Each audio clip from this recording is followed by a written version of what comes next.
everyone. Especially to you, ma'am. We are the group 12 and we are going to report the industrial chemicals. Industrial chemicals are substances produced or used in various industrial processes for manufacturing goods, conducting research, or performing other industrial activities. They encompass a broad range of chemicals used in inks, plastics, adhesives, paints, glues, solvents, cosmetics, soaps, and many other products. So, industrial chemicals is gamit siya sa industry para sa pagkino ng mga chemicals na magamit sa community. Types of industrial chemicals: reactants, chemicals used in chemical reactions to produce other substances. Example lang is mga kanang mag-combine o kanang two elements. Solvents, substances that dissolve other substances, often used to clean, extract, or separate components. So, ang example ng solvents is kanang solvent cement na ginaputang sa plastic. Kasa boy. Ginapapilit sa mga PVC pipe para sa mga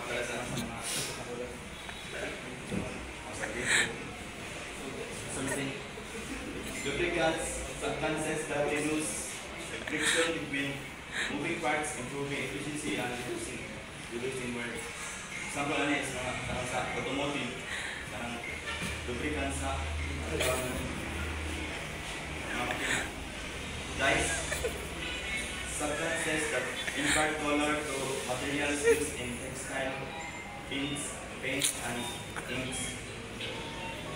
Number 5, coatings, substances that apply to surfaces to protect, decorate, or enhances their properties. Example ng coatings is karang skin coat,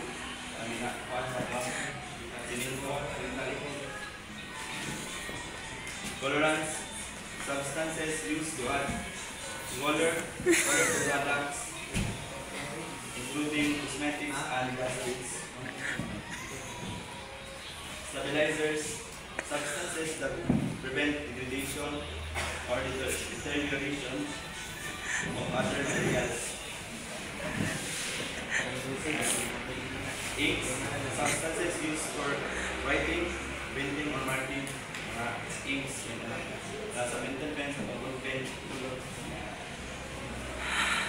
Plastics, sealants used to bond materials together, often used in construction and automotive application. Example na nasa mga window glass, sa frame na ginagamit na ako mga sealants. Plasticizers, substances added to polymers to increase stability and reduce brittleness. Flame retardants, substances that reduce flammability of materials. Example naman is chlorine or hazardous at flame retardants pampapasa.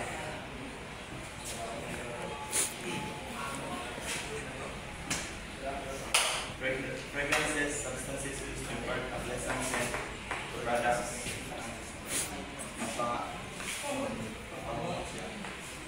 Ang mga example sa one, flame retardants, bromine, chlorine, o phosphate. Pero hazardous siya kay cause siya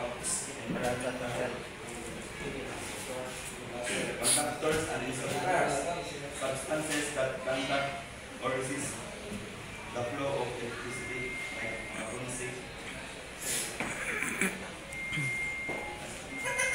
Go! Example of common industrial industrial chemicals. Sulfuric acid, a strong acid used in the production of phosphoric acid, fertilizers, medicines, and processing metals. Sulfuric acid is important sa daghang ng pamahagi sa lain sa ating mga ginagamit, especially sa kaon or sa mga butang.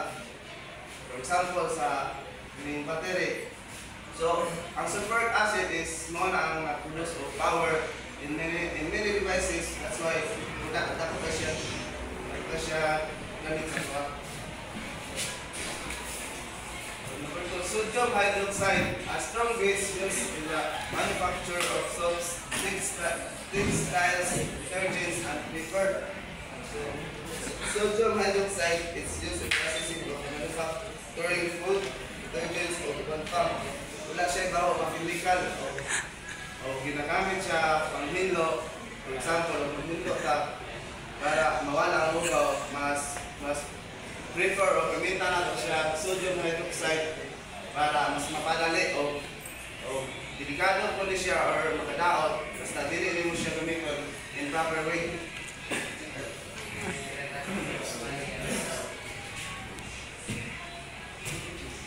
Nitrogen, a gas that makes up 78% of the Earth's atmosphere used in the production of fertilizers, dyes, explosives, and in medical and biological research. So, nitrogen is a kind of gas which is the best of use of production. For example, sa atong mga tanong dire, di ba sa atong mga palibot, sa mga tanong. So, nag-need na siya ang nitrogen kaya ang nitrogen is wala siya ni energy like sa sun para dali na siya mutubo ba o healthy po na itong mga tanong. Number 4, propylene, a hydrocarbon gas used in the production of rubber and plastics waste products. So, propylene is a kind of chemical na ginagamit siya buhat ng mga plastic or rubber. Like any chemical, propylene is a liquid that able siya makatunaw o mga pintal na siya sa mga pintas na siya katunaw siya. Ikano niya po siya.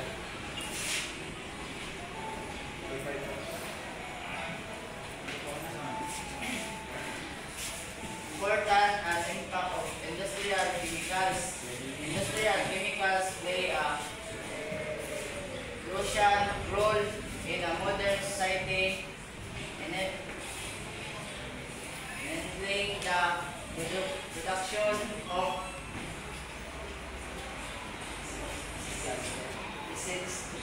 essential goods and services. However, their use also poses potential risk to human health and the environment.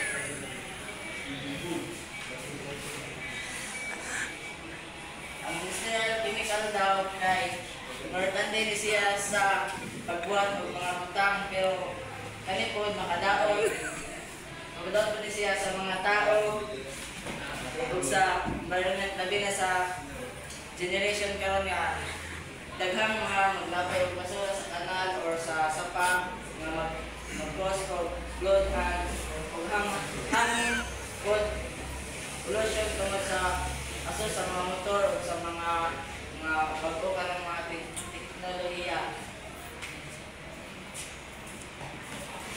Health risk.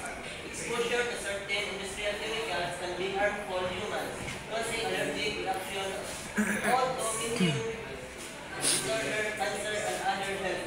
Pasabot sa health risk, something that increase your presence of developing a disease. Pasabot ada, butang na makahatag sa ilong sakit.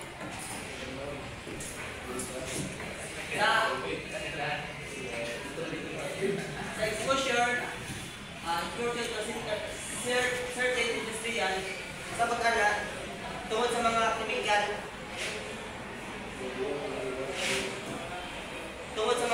mahatagan ng tao mga sakit para ng allergy, cancer, o mga uban pang sakit. Environmental impact.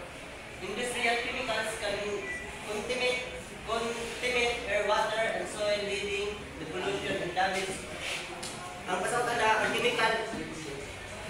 chemical sa isa ka industrial, masabay ang hangin ug yuta ug tubig, mao daot ang ecosystem.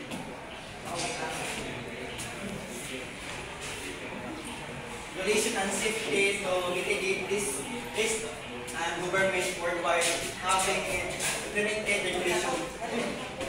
So, ang pan daw sa mga worldwide daw, nag-implement daw silang gobyerno na sa worldwide na kanang mga risky bitaw na mga malibot pa sa mga kuan, may mga construction site, implement nila na wag ng example na mag-PPA para kanang mga delikado na mga butang ma-avoid mo na sa dyan implement of regulation to control production, use and disposal of industrial chemical o i-implement nila kanang kung saan paglabay sa mga chemical o kanang ipanggamit o sa kanang ipangbuhat. This regulation aim to ensure the safety of handling, storage, and transportation. So, muna siya ang safety, to ensure safety daw, ibalik, dili na discuss siya o kung saan siya pag-handle sa isang chemical o minimize the environmental pollution and protect the human health. So, muna siya maprotektahan atong kagalingon para sa kanang mga chemical na harmful sa tuwang health. Conclusion. Industrial chemicals are essential for modern society but require carefully management to minimize potential risks. So, ang industrial chemical daw is kinahanglan sa tuwang modernong panahon o sa tuwang panahon. So, ato itong i-manage para ma-minimize ang potential na mga sakit or risk.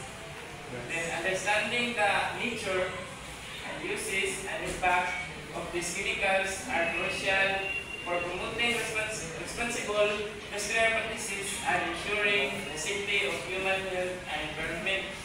So, sa nature is nagpasabot nga ang characteristic na tumutukoy sa chemical. So, example, toxicity and flammability and reactivity. So, ang toxicity is makahilo. Then, ang flammability is masunog. So, ang reactivity is makareaction. So, uses is paggamit. Nagpasabot kung yun sa paggamit sa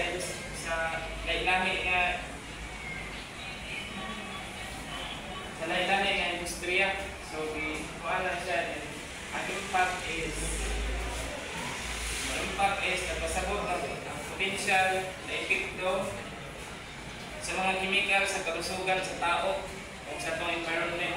So, ang masabot nila nga paano is kaya makahatag na siya epekto o impact sa concept nga mga pingmatan. So, katabang ko nila sa tuwa.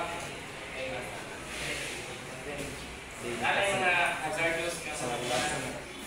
So, kailangan natin siya i-manage sa ating mga aron safety po ang human health sa tao.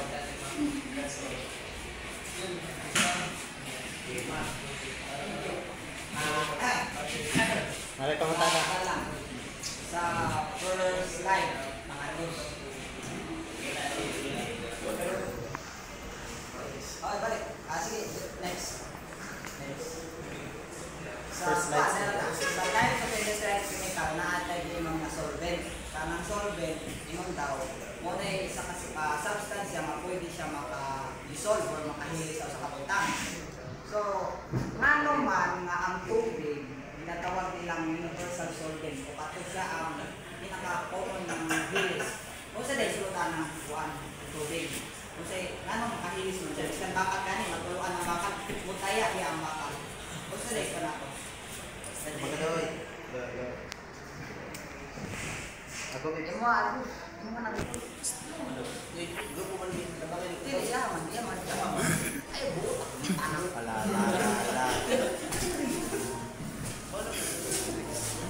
Okay. Tubig. Ganang maka-dissolve siya sa metal. Yes. Long exposure sa dugay nga exposure sa metal sa tubig. Ano mataya man siya? Sa akong pagsabot, ma-dissolve siya kung depende sa ayang salinity. Kung ang tubig parat ba or dili, kung parat siya, mas dali siya makadissolve. Kung Tapang. medyo tapang siya, medyo Dugay dugay process. niya. Tungkol sa kaning namay, itong tulong ka elements na hydrogen, Hydrogen oxygen. hydrogen o oxygen, mo na kuha siya, magkuha siya o ganing kaya. Mataya siya kung kulang siya sa elements, hydrogen ra, wala ang tatlong Kaya. Kaya. Ang connect ang alpha maro. Tagpo ako oxygen ko bayon. Dito magsugod ang kaya. Boy, dahil mo na boy. Kung ang bakal matunlo sa parat o nga tubig, dali siya mataya. Pag sa di kayo parat or tamang-tamang ra nga tubig, taod-taod po siya magpataya, sakto-sakto pod. Kung ikuha na to na, ibutang na to na sa tao, sa tao sa katao, kung imuinom siya parat or ng mga mapagkaon nga parat, unsa po epektuhan na sa iya ha? Ang epekto na sa tuwa kay wala tayo sa tuwa. Sama, sa example, kidney, stone, o yan na, di ba? Ikaw din na. Okay, next.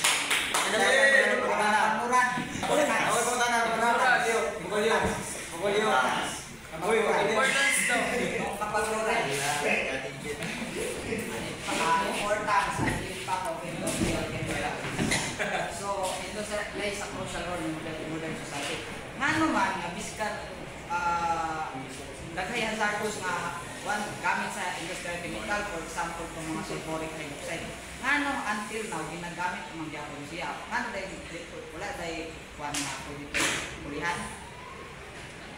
I repeat, nga no, discard dangerous itong mga chemicals na gigamit para ng industrial chemicals o itong mga gamit, may gagamitan na ito. Nga no, ginagamit itong mga hantod karon itong mga butang o itong mga chemicals, nga no, dili man ito pwede lisan na itong dili delikado.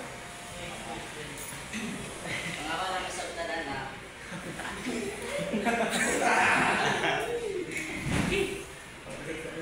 kaya na sampol, kaya nang ito sa sagbot. Kung kaya siya nga sagbot, kung kaya nga siya nga chemical mo makapatay ana, wala ka sila na imo nga hilo nga para sa kanang dili makadaot sa tao. Gawa man sila ka kahimuan na kanang mga kuan chemical gigamit jud na karon kay mao may kinahanglanon pod para pud ana sa isang bulan sa kuan pintal ana mao may kuan gid niya nga kanang magamit din sa mga building ana sa mga balay wala may lain niya kanang magamit nga lain chemical na dili pud makadaot sa tao. Sige, napunta, bakulyo. Bagos. Init ako dito Okay. ng mitanan. Topic naman itong chemical. So, unsa may mga ibali ikaw mga worker. So, unsa may mga ibali kanang imbuhaton kung nakakuan ka ng mga chemical. Lumakon ka ng Anang abi ba na contaminate sa kaming chemical unsa may imong buhaton ana. kung siya akong mga to, kung nakunta niyo sa chemical na sa worker. Na-expose ba or nakunta niyo ka sa isa ka chemical ni mong Baga nalanghap ibali ang sa chemical example. O sa may buhato din mo. kung depende kung ako na ulit. Ginangan na kung mag-inaw, maghugas. O sa man ang mga precaution para dito yung mautro ka na nga po. Lantawon Banon kani ko kasi ako baton para di na mautro. Lantawon ako kung kana ba is chemical kana ba or dili. Wala ko pang lantawon lantawon ako isang kabutang kung kana makadaot o kana dili. Asa if napunta ka ito sa mga unsay una nimo maibalan nga nakutarin ka sa kanang kabutang. For example, Kanang nakikita na yung lawas. Okay, Kanang kibali nakagulit ka tapos napikto na yung lawas kung sa ulit kabalo nga natutuhan na ka. sige. Magkasakit na ka. Una. Una, lantan, sipunon, nanatanan sakit. Dali lang,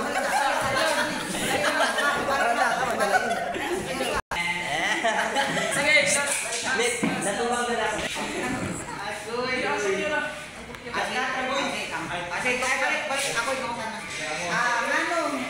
sa kanang bitong mga minero or illegal mining. Ano mang mining, ano mang mining, ni pagmina. Ano man mga iskandal karon nagpadayon to mangyapon na ang government nag-ingon naman na kana is illegal due to hazard or the danger na pwede makuha na kung sa day ginagamit sa mga katong illegal mining. Unsay rason nganong gitawag na dangerous ko?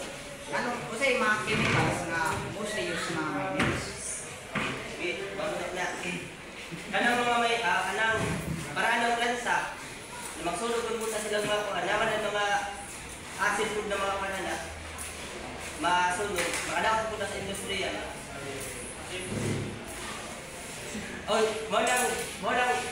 Kung sa talent food, mo nang itawag sa hazard, dangerous, tungod kay sa mga, kibali, kung nakasulog sa yuta, kung matpada, kung kanang mag-bardang,